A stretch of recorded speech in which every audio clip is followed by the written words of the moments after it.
What's up, fellow sports cards enthusiasts? Today I want to talk a little bit about what's going on. Today's date is December 28th, 2019. My name is Jordan with Spiro Sports Cards and Collectibles. Just want to talk about what's going on in the market. I'm going to try to make these videos, try to keep everyone up to date about what's going on in the sports card world, where prices are at. If you're kind of looking for some sort of price guide, the latest news that's going on, and you know, honestly, I'm just doing this just so I can have something to do while I'm bagging up cards. Just pulled this nice little beauty card. Zion Williamson patch with half the Pelicans face on it. I haven't seen one like this on eBay. I mean, I've seen this card, but not with the Pelicans logo actually on it. Obviously, there's only two of these. This one, the other half of the face. If I could find the other half, that would be legit. Have both cards sitting next to each other. We just did a little box break not too long ago. This is one of the cards. It wasn't for like, there wasn't bids on it. I was just doing it for my own personal collection. Pulled that card, Zion Williamson, NBA Hoops, and a few others. You know, RJ Barrett, Ja Morant base, and Rui Hachimura base. Donruss, the new value packs from Target. Great Expectations, Donruss, and from that NBA Hoops winter box, there was also a Rui Hachimura. So those are really the highlights of it all. The YouTube link, I'll link the previous video where I just did the box break of all of it.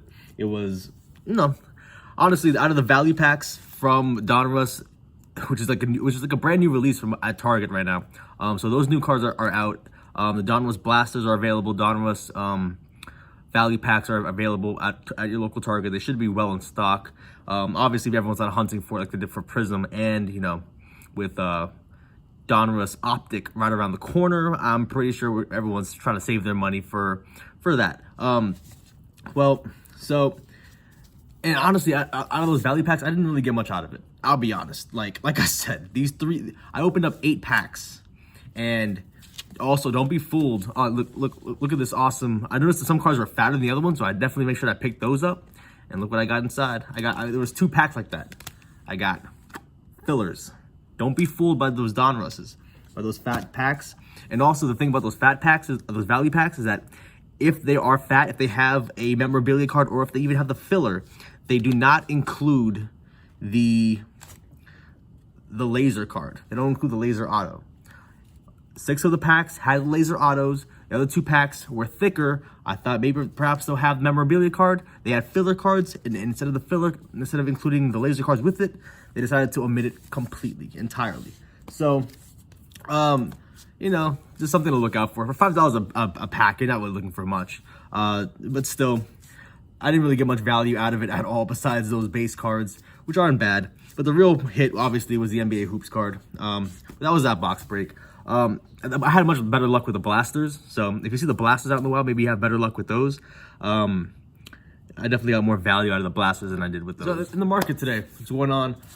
Right now, the most watched item, most watched basketball card item is the Zion Williamson, the silver PSA 10. Current bids at $2,300. We're all we all want to see where it's gonna end at. Currently at 17 bids. It was at $3,300. I guess people backed out of it. I'm not sure. There's a little bit of shill bidding going on, especially if you compare it to the 9.5 BGSs, which normally, like, PSA 10 is like a little bit higher than the BGS 9.5s because the grading is a little bit better, a little bit more reliable in BGS. But honestly, when you look at, so I can't really justify the price difference between PSA 10 and BGS. Either the PSA 10 is too high or the BGS is too low. Either way, just be careful with what you're doing if you're participating in those 2 bids. And I would say that the PSA 10, I wouldn't call that perfect centering, but they're being lenient because they know that this year the centering on all the cards have been atrocious. Bruh. This one is looking more like, I mean, it's not that bad. Honestly, it's pretty good. Yeah, it's probably like a 55, 45. So we'll see how, and they graded it as a 10. So they're definitely being lenient. The back of the card, which surprised me, I guess, do they count the back of the card as far as centering is concerned? Because that's more like a 60-40. But hey, I'm glad that they're cooperating with us, that they understand what's going on. They've seen it.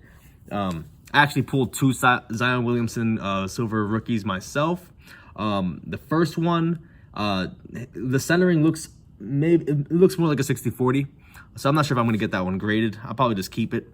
The other one is more like this one. It's 55-45, I would say. However, there is a dent. There's a little dent on it. So I'm not, if I had, I don't have the cards with me, I would show you guys. There is a BGS10, but it is not a silver. It is a red. Let me see, actually, that one's the second most watched item currently listed. And I believe the reds are numbered to $299. So that price point is obviously justified in comparison to the silvers. There's got to be tens of thousands of silvers.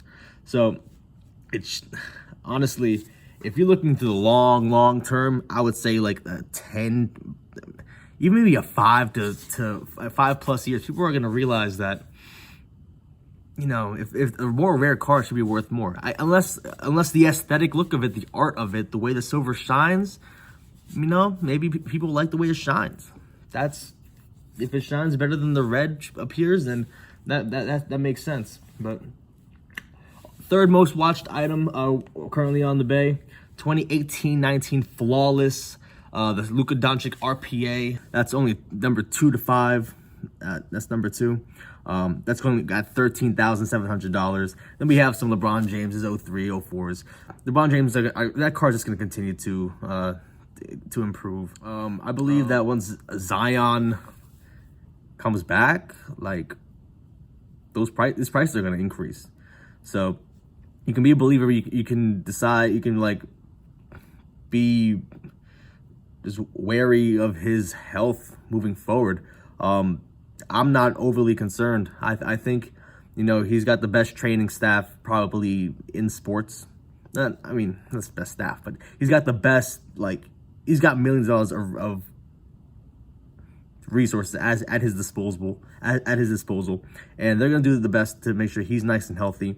And I'm sure that us fans, we're just overly critical. We want to make sure that, you know, every player is healthy and everything like that, and we're not investing time and money into collecting cards or something like that are going to be worth nothing in the future if he doesn't pan out to be the star that we all hope that he does become. So I'm hopeful. I really think that he's going to be a great player, and once he shows like just a little bit of strength on that court, once he does what he did a little bit in during the preseason, we're all going to be wishing that we would have bought silver cards for $400 each. Like, these silver cards are going to increase.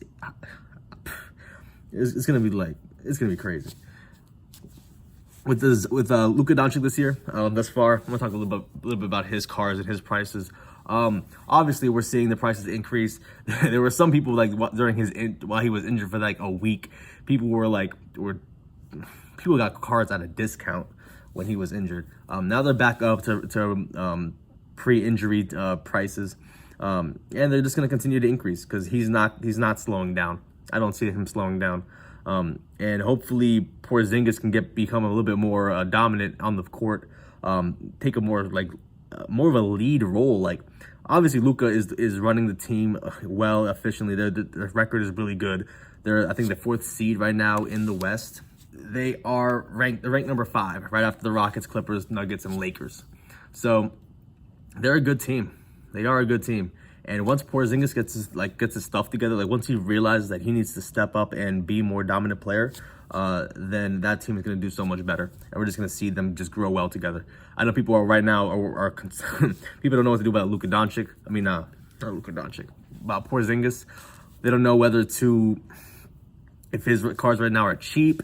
I think right now they are approaching, I think they're still around the same level that they were when he initially got injured in 2017, when he sat out from that injury.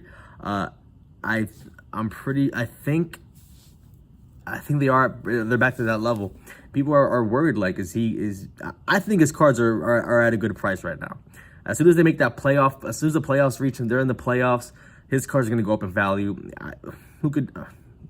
I would say both Luka Doncic and, depending on your price range, I think Luka Doncic is a good buy right now. If you can find rookie cards, all the rookie cards that are like the Crusades, I pick up as many Crusades as you can. What else? The Obsidian previews, silver prisms, a regular base prism. I'd pick up all that. If you have some extra funds and you want to, secure the bag by the end of this season, I would pick up a few Luka Doncic cards and some Porzingis cards. I think Porzingis has a lot of room to grow. He has not made the playoffs yet, so this is gonna be his first playoff appearance. So if you're not excited about that, and I'm wondering, like, what are the Mavericks' record against other high-performing teams? The Lakers, they beat the Lakers. Did they beat the Clippers? I'm not sure if they beat the Clippers or not. But, yeah, there's room for him. His cards are going to go up in value. As soon as that we're reaching the playoffs, even if, they might not make a deep run. They might not make it to the conference finals. But they'll get past the first round. So I would invest in some Porzingis cards, his base prisms, his silver prisms, the PSA 10s, obviously. Just pick up a few of his cards, hold on to them, wait till the end of the season, and honestly, if they make it past the first round, as soon as they enter that second round, I'd probably let the cards go. I'd probably put them on eBay and then wait to the beginning of the next season, like right before, like in July, August, and pick up some more. So that's my strategy going into it. I'm gonna pick up a few more Porzingis cards, and yeah, so just hoping the hobby picks up on some Kristaps, because it just makes sense with that playoff push coming along. Again, SpiroSportsCards.com. We're doing box breaks. Trying to get to the point where we do one at least twice a week. We have 3 in the first week of January. So if you're interested, check it out. Yeah. So that's everything I'm seeing in the market this far.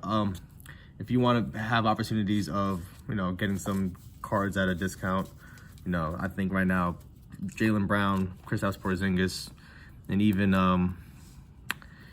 Luka Doncic. I think his cards are still, considering he is the best player at his age in NBA history. For a sophomore player in the NBA league, he's doing better than any other player has ever done ever. So his cards should reflect that price, and they're approaching that level where they are at that price range. So get them while you still can.